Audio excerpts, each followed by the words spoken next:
Quand on pense au karaté, on pense souvent au Japon, au dojo, aux ceintures noires, aux grands maîtres en karaté-gi. Mais pour comprendre le karaté, il faut remonter bien avant Tokyo et ses parquets en bois. Descendons vers le sud, vers la mer, là où souffle un autre vent, celui d'Okinawa, une petite île entre la Chine et le Japon.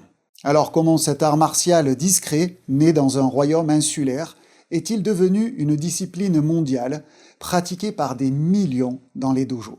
C'est ce qu'on va voir ensemble. Avant de commencer, une petite précision. Je ne suis pas historien.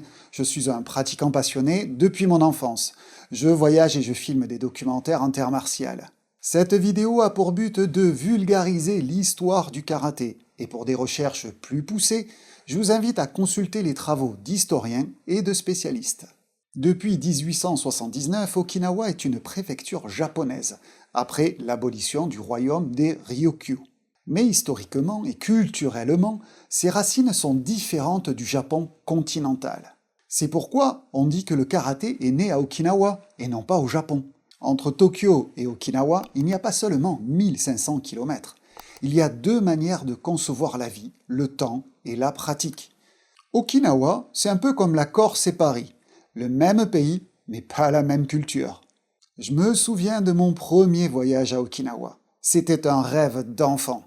J'avais une image très occidentale du karaté, des dojos impeccables, des saluts millimétrés, un rythme presque militaire. Et en arrivant là-bas, tout était différent.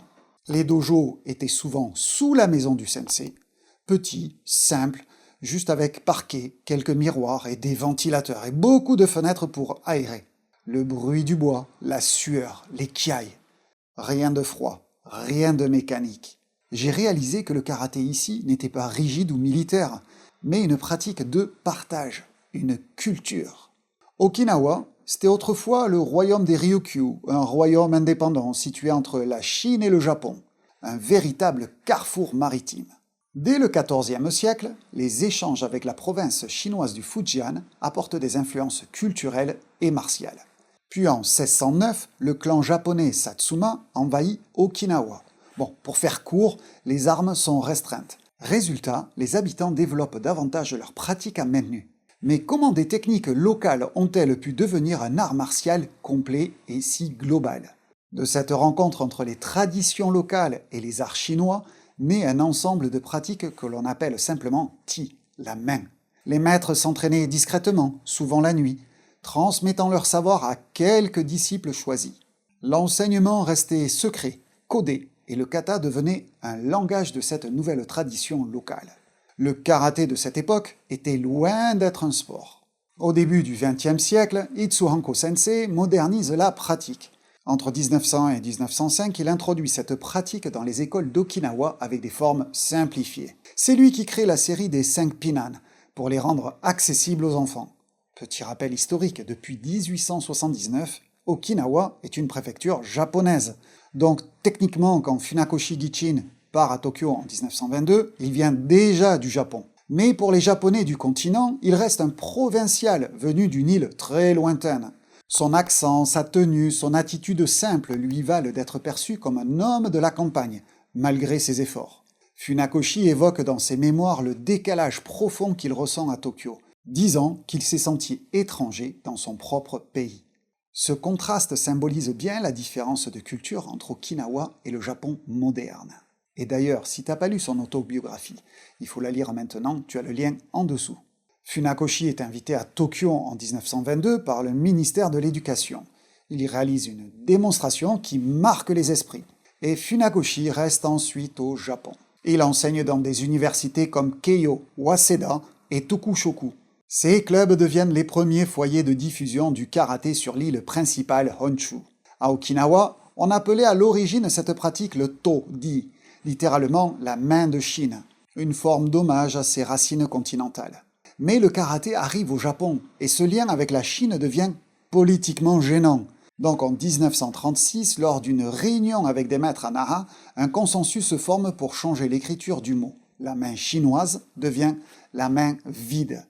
Le symbole est fort. Ce n'est pas seulement un art venu d'ailleurs, mais devient un budo japonais à part entière. Dans les années 20-30, plusieurs grands styles modernes voient le jour au Japon.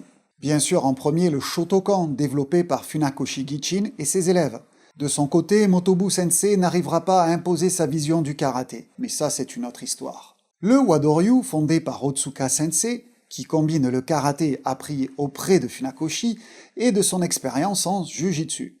Un autre style créé par Kenwa Mabuni, le Shitoryu. C'était un élève de Hitotsu et Igaona Shiona qui intégra les deux grandes lignées d'Okinawa, Shorin et Goju. Il se structure autour de dojo, d'associations, de cadres pédagogiques précis. C'est le début d'un karaté organisé avec des règles, des grades et bientôt des fédérations. L'influence du judo de Kano Sensei est essentielle. Au Kodokan, à la fin des années 1880, la distinction ceinture blanche et noire est déjà appliquée. Et en 1931, la ceinture blanche et rouge apparaît pour le 6e à 8e dan, puis la rouge pour les 9e et au-delà. Pour Jigoro Kano, le grade est un outil pédagogique, et naturellement le karaté adopte ces codes. Dans le Japon des années 20-30, le karaté s'aligne sur les normes déjà établies dans le judo. Le keikogi blanc, le système des grades et de ceintures, et une pédagogie structurée sur le modèle du Kodokan. Après la Seconde Guerre mondiale, l'histoire s'accélère encore. Les grandes organisations japonaises organisent l'envoi de maîtres à l'étranger. La Japan Karate Association, la JKA, fondée en 1949, joue un rôle central sous la direction de Nakayama Sensei. Il développe un programme standardisé, puis envoie ses élèves instructeurs à travers le monde dans les années 50-60. Nishiyama Sensei s'installe à Los Angeles en 1961, où il devient une figure majeure du karaté. Enoeda Sensei est envoyé en Angleterre en 1965. Shirai Sensei s'installe en Italie la même année et contribue à implanter durablement le karaté Shotokan en Europe. Et pour la France, un nom incontournable, Kaze Sensei, qui arrive à Paris au milieu des années 60 et s'y installe définitivement en 67. Il faut aussi rappeler le contexte de l'époque. À peine 15 ans après la Seconde Guerre mondiale, le Japon cherche à se reconstruire et à restaurer son image à l'international. Et la diffusion des arts martiaux fait partie de cette dynamique culturelle. Envoyer ses maîtres à l'étranger, c'est aussi une manière de présenter un Japon nouveau, un Japon de culture, de discipline, de paix. Et dans le même temps, les troupes américaines stationnées à Okinawa et au Japon, notamment sur les bases américaines, découvrent le karaté. De nombreux soldats repartent avec cette pratique et ouvrent les premiers dojos aux États-Unis. D'ailleurs, Kinjo Sensei me parlait de cette époque quand je lui ai rendu visite lors du tournage du documentaire. C'est ainsi que le karaté s'implante durablement en Europe, en Amérique, puis sur tous les continents. Sans Okinawa, il n'y aurait pas eu de karaté. Mais sans le Japon, il ne serait pas devenu universel. Et j'ai eu le privilège de documenter une partie de cette transmission auprès de maîtres extraordinaires. Pour prolonger cette immersion et découvrir les enseignements comme si tu y étais, je t'invite à explorer Imagine Arts Digital. Si cette vidéo t'a éclairé, ces films vont te transformer.